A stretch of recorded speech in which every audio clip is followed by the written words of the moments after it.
개인적으로 가지고 있는 가장 큰 고민은 지역 통합 돌봄이에요. 취약 노동자들에 대해서 조례도 만들고 예산도 많이 신경을 썼는데요. 실제로 AI가 굉장히 많은 일자리를 뺏어갈 건데 기본소득입니다. 사람들이 노동을 하지 않아도 이제 살 수 있어야 되는 그런 비용이 필요할 건데 돌봄이라는 정책을 나열화시키는 게 아니라 원스톱으로 해결할 수 있는 장애인분들이 굉장히 요구를 많이 하시는 것 중에 하나가 장애인 등급제 폐지인데 가장 관심이 많았던 건 공동구가였고요. 이제 아이 돌로 깊숙이 들어가는 정치를 다시 하고 싶습니다. 네, 안녕하세요. 예, 6월 3일에 있습니다. 이번 선거는 제9회 전국 동시 지방선거라고 합니다. 시장을 뽑고요. 그 다음에 구청장을 뽑고 시의원, 구의원 이렇게 뽑습니다. 교육감도 뽑습니다. 그 지방선거의 원래 말은 제9회 전국 동시 지방선거. 자치단체를 뽑는, 자치단체의 장하고 의원을 뽑는 선거입니다. 그래서 강동구 같은 경우는 제가 암사동이니까 동을 대표하는 구의원, 그 구의원들을 모여서 이제 구의회를 이루고요. 그 다음에 시의원, 서울시의 의원을 뽑고요. 그 다음에 강동구청장을 뽑고 서울시장을 뽑는, 그래서 각 지자체의 의원이나 단체장을 뽑는 선거가 이번에 뽑는 지방선거입니다.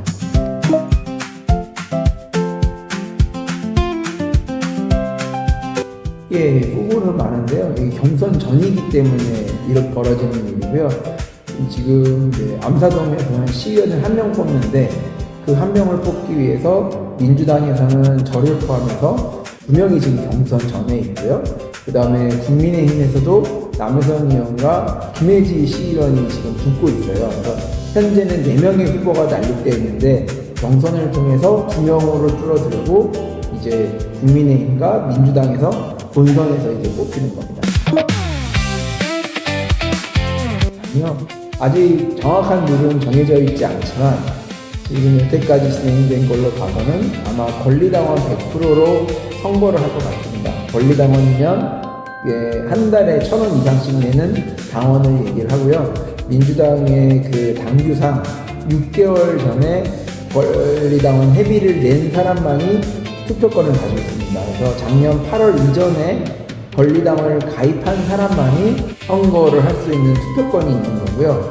일반 시민들은 이제 그 권리당원이 뽑은 이제 후보들 간에, 그러니까 민주당 후보와 국힘 후보들 중에 뽑는 게 일반 시민들이 하는 겁니다. 아마 각 지역에서는 ARS로 전화를 할 것 같고요. 그래서 이제 권리당원들한테 02로 시작되는 전화가 이제 갈 겁니다. 그럼 뭐 박민수 후보, 이동 후보 중에서 한 명을 선택해 주세요. 그러면 한 명을 선택하면 되는 겁니다.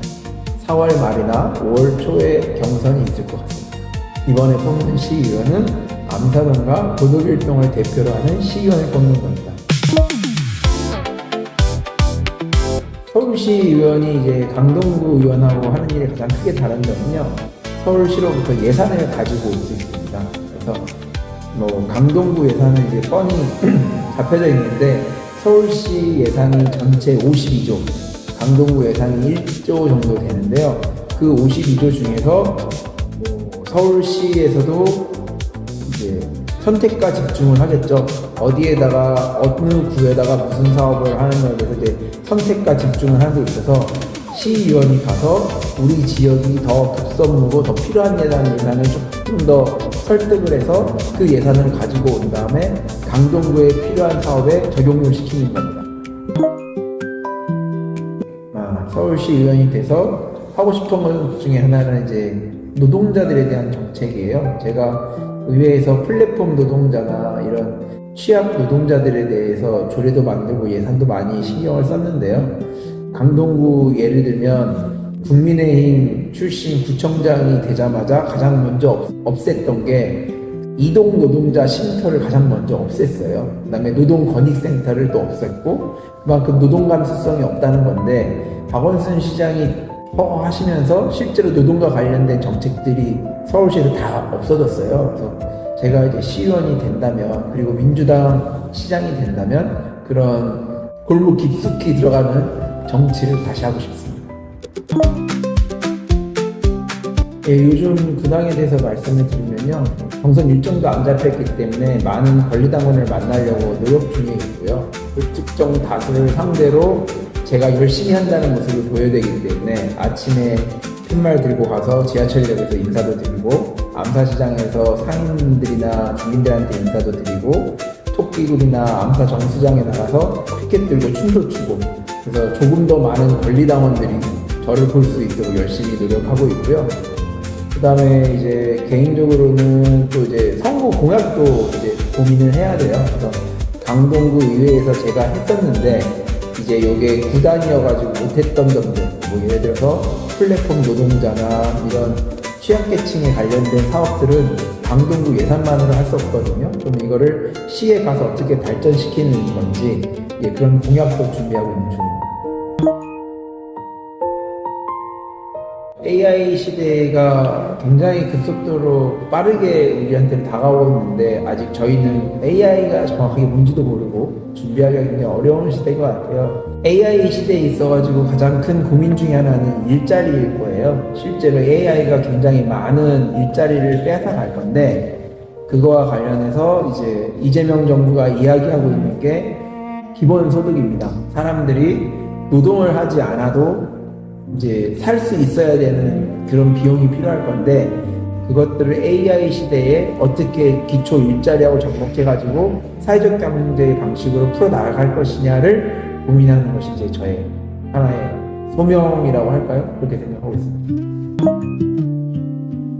구의원을 하면서 봤던 점은 굉장히 많은 유아를 위한 정책이 있는데, 굉장히 이렇게 나열만 되어 있고 통합되어 있지 않아서 실제로 그 정보를 찾아가기가 쉽지 않아요. 영유아 부모들이 실제로 정보를 잘 몰라서 지원을 받는 게 너무 어렵거든요. 그래서 그거를 일원화시키라고 구의원 때 계속 얘기를 했는데, 그게 잘 안 되는 이유가 시에서 내려오는 예산과 구에서 내려오는 예산이 또 다르기 때문에 이게 일원화되지 않아요. 그래서 시로 가면 효능감 있는 정책을 나열화시키는 게 아니라 원스톱으로 해결할 수 있는 이제 그런 것들을 한번 고민해보는 건 어떨까, 그런 고민도 있네요. 예, 장애인분들이 굉장히 요구를 많이 하시는 것 중에 하나가 장애인 등급제 폐지입니다. 예, 뭐 관련해가지고도 많은 장애인분들이 말씀을 하시고 싶어 하는데, 그전 정권이 장애인들에 대해서 워낙 관심이 없어가지고 실제로 그거를 이야기할 수 있는, 소통할 수 있는 통로가 없었어요. 그런데 이제 이재명 정부가 되고, 만약에 서울시장도 민주당이 가지고 있다고 하면 뭐 광역단체나 해가지고도 실제로 그렇게 얘기할 수 있는 통로가 많이 생길 것 같아요. 그래서 저는 그 통로, 소통로를 책임지는 의원으로서 이제 그분들이 시장하고 원활하게 이야기할 수 있도록 자리를 마련하는 게 저희 역할이라고 생각합니다.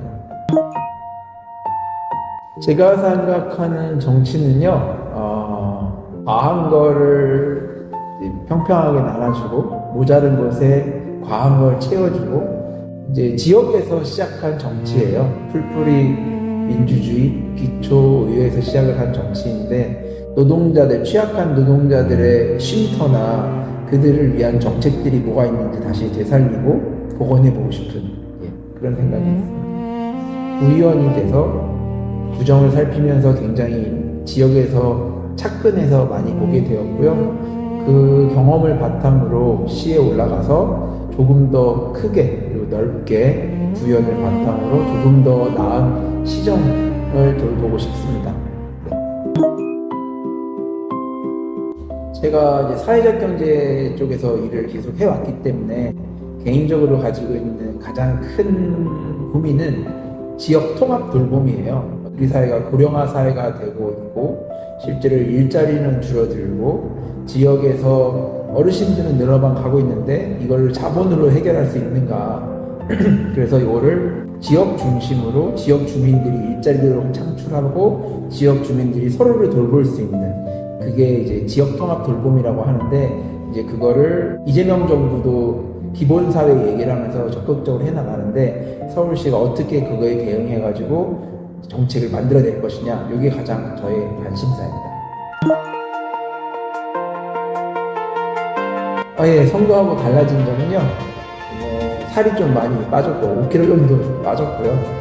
하루에 2만 보씩 걸으니까 살이 빠지고, 또 아침에 토끼굴에서 열심히 춤을 추다 보니까 얼굴이 많이 탔다라는 이야기를 좀 많이 듣습니다. 국민들이 4년 전과 달리 많이 알아봐 주시니까 그 인사를 하면서 힘든 것도 많이 느끼지 못하고 있습니다. 4년 전과 비교해 보면은 선거 운동하는 게 조금 가볍고 기쁩니다.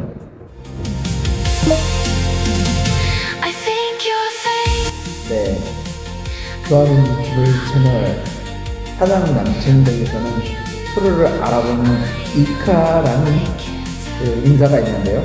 그것처럼 저는 지금 굉장히 권리당원을 많이 찾아야 되는 상황이어가지고 지나다니다가 이제 저를 보시면 권리당원이라고 자그마한 손짓으로 표현을 해주시다든지 인사를 해주시면 감사하겠습니다. 그리고 본인에 멈추지 마시고 조금 더 주위에 많은 권리당원이 있으면 그분들도 소개해 주셔가지고 유튜브로 들어오셔서 댓글을 남겨주시든 저한테 문자를 보내주시든 하는 감사하겠습니다. 아이가 우물에 빠지면 무의식적으로 가서 구하고 싶은 마음이 측은지심입니다. 이걸 정치 철학으로 생각하고 있습니다. 토끼굴에서 춤을 추고 인사를 할 때 지나가는 분들이 따봉을 할 때 아주 기분이 좋습니다. 그래서 이 영상을 보시는 분들은 지나갈 때 제가 열심히 인사를 하고 있으면 창문을 내리시고 따봉을 외쳐주시기 바랍니다. 네, 부탁드립니다. 예, 이상으로 인터뷰는 끝났고요. 여러분 유튜브 글들 좀 재미있죠? 여러분들의 조댓글 많이 부탁드리고요. 뒤에도 많이 소문을 내주세요. 자, 방송 키운 실력 프로를 바꾸는 일 이동이었습니다.